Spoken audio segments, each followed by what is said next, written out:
Okay, a lot of parents wonder, how do we motivate our kids to have ideal behavior? And when it comes to discipline, you know, what's the right way to discipline? Well, Dr. Keith Cantor is back to answer some questions that viewers emailed in. Hey, welcome back. Hey, thanks. Always good to be here.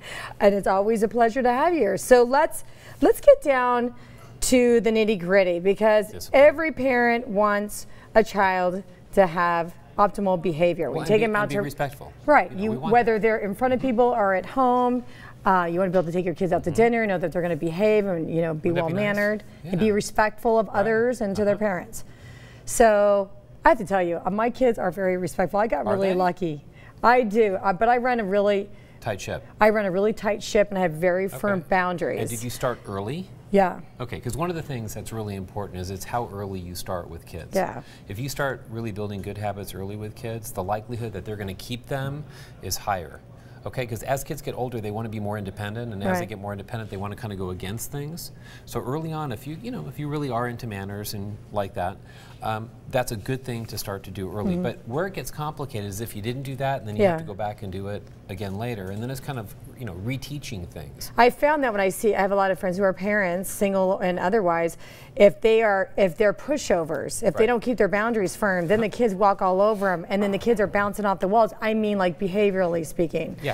But let's get to the first question. All right. How do we get our kids to be more responsible? All right. Well, the first thing you got to do is you have to actually figure out what are they capable of doing. Okay, it's got to be age appropriate. We call it functional capacity. If you start asking kids to do things that they are unable to do developmentally, they're going to fail.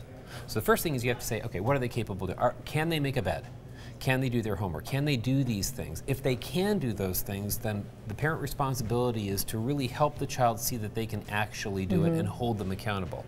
So when parents do homework for kids that the kids can do, or if the parents make the kids beds when the beds can be made, then what you're doing is you're actually instilling some doubt in your child. Can I really do it? Can I not do it? So when parents really push kids to do things that they can actually do, two things happen. Kids get self-esteem, and they feel better, and then they don't really need their parents quite as much, which is kind of bittersweet for parents, because a lot of times parents want to be needed.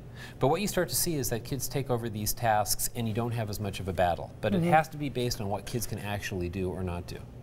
I also think it's really important, which I teach my children at a certain age, okay, if you can make a mess, you can clean up your mess and not be their maid. You have to teach them to want to be clean themselves. And as long as they can do it. So again, it's the idea of really making sure that when your child is ready to do something, even potty training. But kids like to help.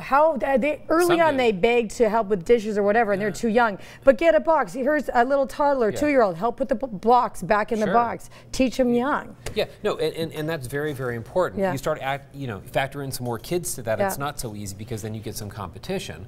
But you're right, starting early, parents really encouraging kids to do things that they can do, reinforcing, and that's very important too, that it's really important that you really, really reinforce good behavior. So when kids do things that are really good, say, hey, you know what, that's great. But instead of I'm proud of you, that must feel really good to you. You know what? That's something I got to do better, because I'm good at reinforcing good grades and everything else. But if the girls are feeding the dog or making their bed, I just expect it. That's part of we're family, right? They're a family member, and so that's their job. That's what they're bringing to the table. So I expect I never go, oh, good job, but I probably should do that. Good advice. That must feel good to you, that they could take care of something else. So the idea is you want to help them feel good inside about what they're doing on the inside. I don't know why I didn't think about it like that. I've always just did it with academia. And being kind and loving and compassionate. That's important too. Question 2. All right, what do we got?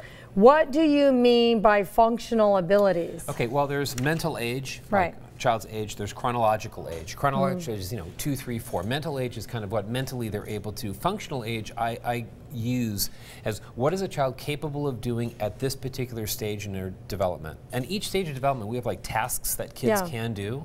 So you look at like what can a 7-year-old actually do, an 8-year-old. So that's functional capacity. So you want to base what your expectations are on what they can do. And have realistic goals. And realistic, because but don't enable them either. Okay, well that's the important thing you just said too. If you enable them, two things happen. One, they become dependent on you, and then they resent you. And they don't feel good about themselves. Yeah, and that's why they resent you. Right, they'll take it on you, and they feel lame about themselves. You want to build them up and make them feel capable. But they want to admit that they're lame. It's your fault. Yeah, that's why parents are going to be very careful because everything will be your fault. It's always your fault. Well, everything's my fault. Everything You're here. a mom. It's I know. always mom's fault. You know. Okay. Last question. At what age should my kid be able to play sports without getting too competitive? This is so good. Look, you got to remember that, introducing sports to kids is really, really important. If you introduce competitive sports too early to kids, you're going to have a problem. So recreational sports are always the way to go. Give kids choices on what they want to play. When kids get into the ages of about 7 to 10, this is where, oh my gosh, competition fairness becomes really important. If you load on too many competitive sports right now at that particular time, greater likelihood they're going to burn out. That really also happened to my daughter, who was varsity, everything. Yeah. From field hockey, lacrosse, you name it.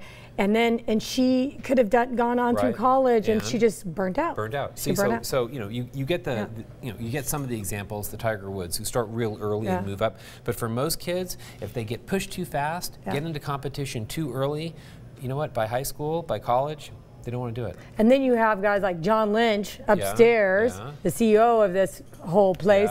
His son. Hello, look at that. Well, and there are cases where that's important too. But let your kids really get into it, enjoy it first, then the competition comes. Because when they're about 8 to 10, look, they feel like they lose at everything. I'm sure, obviously, John Lynch did it right. However his son is amazing and very successful. Well, thank you so much. I can't wait for next Friday for more parenting tips. Good stuff. Please email us your questions, send them in, because Dr. Keith Kanter would love to answer them. It's good stuff. Thank you.